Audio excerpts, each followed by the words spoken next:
Welcome to CT Collectibles. I am C. Hope you are doing well. All right, this week we are looking at the third baseman. Moving on in our Hall of Fame tracker series, the offseason homework. We've seen the pitchers, we've seen the catchers, first and second, and now it's time for the hot corner, where it starts to get really interesting. There are a lot of qualified candidates, but the Hall has been notoriously stingy in letting third basemen in, and so we'll see if there's a paradigm shift or not. Time will tell, but let's take a look and see what candidates may or may not be on the path and might be worthy of our hard-earned dollars over the longer term. So, a little history on the Hall of Fame third base position. There's 17 of them in the Hall of Fame. That is the fewest number of Hall of Famers at any one position that are in the Hall of Fame. The highest WAR is Fangraphs WAR is 106. Mike Schmidt, class of 95, the most hits. Paul Molitor, 33-19, class of 04, the most home run belongs to the aforementioned Mike Schmidt with 548. 3,000 hit club. We have Paul Molitor, George Brett, and Wade Boggs, and the 500 home run club consists of Mike Schmidt and Eddie Matthews, class of 78.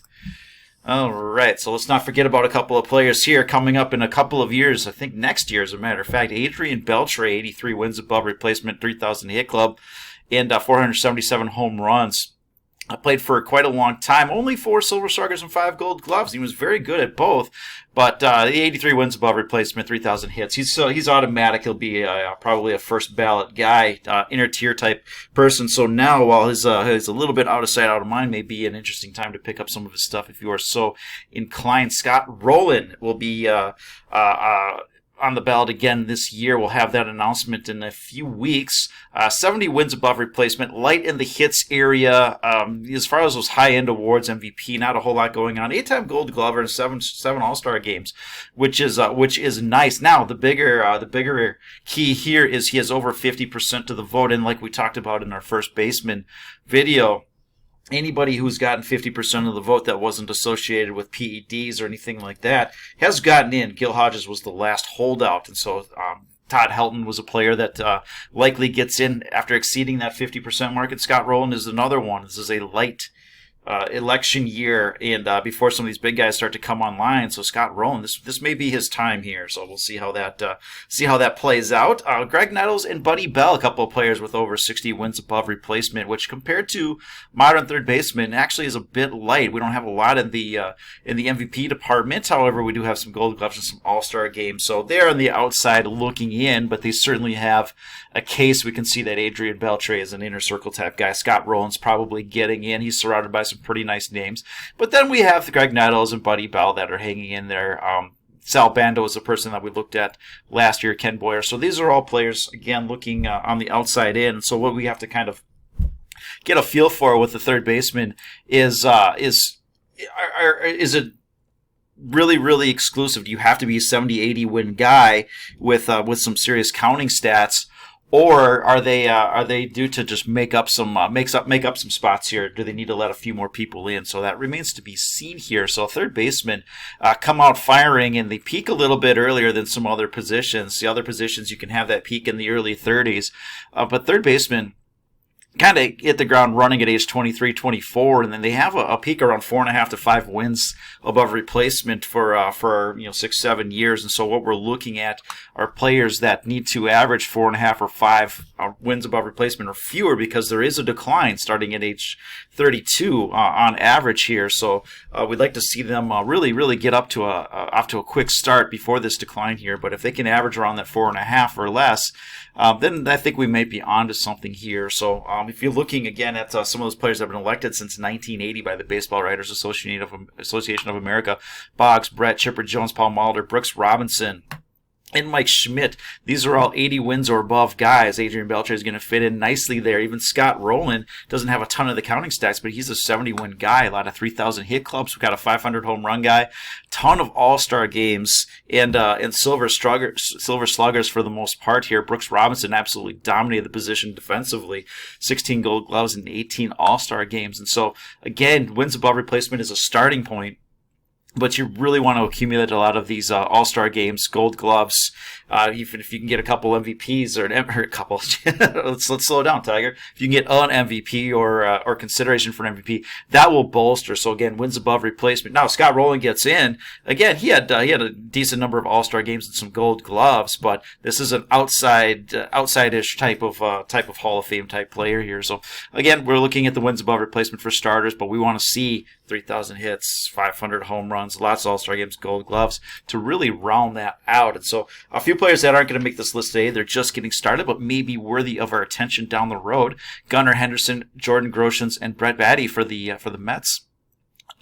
They're getting started at an age where if they can start to produce fairly quickly in the next year or two, they may be able to get themselves on that track. And so they haven't accumulated much in the terms of win above replacement at this time, but neither have the historical third baseman. So in order to get to 60 wins or so by age 35, they need to average sub 5, and that's kind of what we're looking for. Again, have a few years where you may be upwards of 6 or 7, but average 4.5 or 5 before you start to decline in your early 30s here. So we'll certainly keep an eye on them. All right, let's get into some targets here. Evan Longoria came up and really started off well. He was tracking beautifully, but the last few years just hasn't really done much to keep up the pace here. So 55 wins above replacement.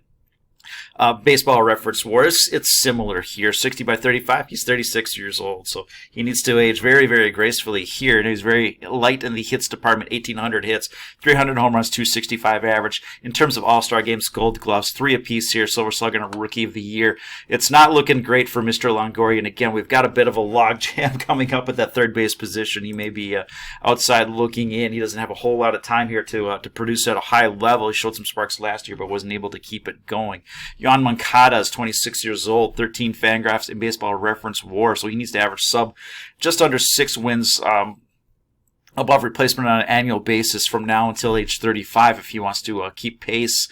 600 hits, 82 home runs, 250 average. No awards as of yet. This is a player that I know some people like or interested in. I've taken shots here and there. His cards are inexpensive, and there's a reason for that, because he is wildly off the track at the current moment here. Brian Hayes, a young guy, but is he that young? He's been playing for a year, but he's 25 years old, so he's had a couple years under his belt, but he's done a little something with it, but we really need to see him start ramping it up here fairly quickly. 7 wins above replacement, 8.5 wins at Baseball Reference.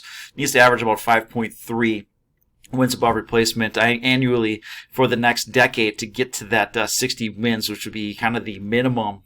Historically, the minimum recently is closer to about 70, so we're being a bit generous here. No awards as of yet, so we want to see a lot of Gold Glovers, Silver Sluggers, All-Star games, and in a couple 6-7 win seasons to really get back on the track here. So young, he's got the skill, got the talent, but it needs to start coming through here in the very near future. All right, Chris Bryant came up and looked all world, looked like the next sure thing here. Rookie of the Year, MVP right off the bat. He's got about 30 wins on average here, but needs to average about 5.5 over the next 5 years to get to that 60 wins above replacement. 96 or 963 hits. He'll have to at minimum double that, and so can he be roughly a 200 hit guy for the next 5-6 years to get to that minimum 2,000 hit level with a ton of stats here? So can he add on to the All-Star games? Can he get some Gold Gloves? He's in Colorado now for the next 8 years or so, and so that does help batting average for the most part. He can elevate the BABIP overall. So we'll see if he can tack on a number of hits here. Maybe add to that home run total, but over the last few years, he hasn't been able to keep pace, and he has fallen largely off the path. All right, Austin Riley came up a little bit late, but he's sure making up for lost time here. So roughly between 10 and 12 WAR, however you want to count it, between Fangraphs and Baseball Reference. He needs to average just under 5 over the next decade to get to that 60 by 35 that we're looking for. He's done that. All right, he's shown this is what we want to see, 4.5. 5 wins, kind of that number. He's within that range, and he's also proven that he can do that. And so that's a nice combination there. So it's still early. 454 hits, 97 home runs, 272 average. But the last couple of years, if they are any indication, if he can keep that going for the next couple of years, be that high-level all-star, borderline, MVP-ish, conversation type candidate. 6-7 wins above replacement for a couple of years, and then come back into where he's been. So then I think we're onto something. And so again, coming up a little bit late, but making up for some lost time here. And if he's able to keep his current pace, what he's done this year, if he can do that for the next few, then he'll continue to close that gap, and then we'll see if he can age gracefully. So that's one of our I would say loose targets. All right, so not a high end target or anything like that by any stretch, but we're starting to get into some of the more of the interesting targets here. Rafi Devers is another one. Age 25, 18 wins above replacement. He needs to average just over 4 wins on an annual basis to get to that 60 by age 35, and so well on the pace here. So you can't see the blue line because it's tracking perfectly. That's a good thing here. 762 hits, 139 home runs, 283 average, ticking all the boxes here. A couple of All-Star games, a Silver Slugger, and he's just coming into his prime here. So if Rafi can keep doing what he's doing, again, he's proven he can do this on an annual basis, and so the bar is a little bit lower for him than others at his age. So compare him to like a Brian Hayes. I mean, this is a really good pace here. So he's tracking very, very well. He's got some of the hardware, and this is one of your higher level targets for the most part. All right, Alex Bregman, another one who got off to a monster start here. He's got 30 wins to his name at age 28. And similar to Rafi Devers, he needs to average just over 5 on an annual basis for the next 7 years or so to get to that 60 by 35, 800 hits, 140 home runs, 277 average. This is one of the players that walks more than he strikes out. He's got an incredible presence at the plate. So in his first couple of years, he was an all-star level player. Then he was an MVP level player, and probably a lot of people would say he should have gotten one over Mike Trout one of those years. And so he's been tracking pretty well above the line in 2020, shortened season, not his fault. In 2021, he was hurt, and he came back this year and had a very nice all-star level season. So he's been in the top 5 of MVP voting twice, a couple of all-star games and a Silver Slugger. What he's able to do on an annual basis, he can be kind of his baseline is a 4 to 5 win player when he's really able to turn it on. And he may be a little bit old to do that anymore, but he can get upwards of 6 or 7 wins above replacement. He's been an 8 win guy a couple times here, so he does have the skill set. So can he stay healthy and just continue to do what he's doing, pick up where he left off, and continue to track and maybe add some awards here? He's got a couple of World Series under his title, which isn't going to hurt in a tiebreaker scenario. But the bigger issue for him, it is along with a lot of these other guys, is sure he's going to put up maybe he puts up the wins above replacement.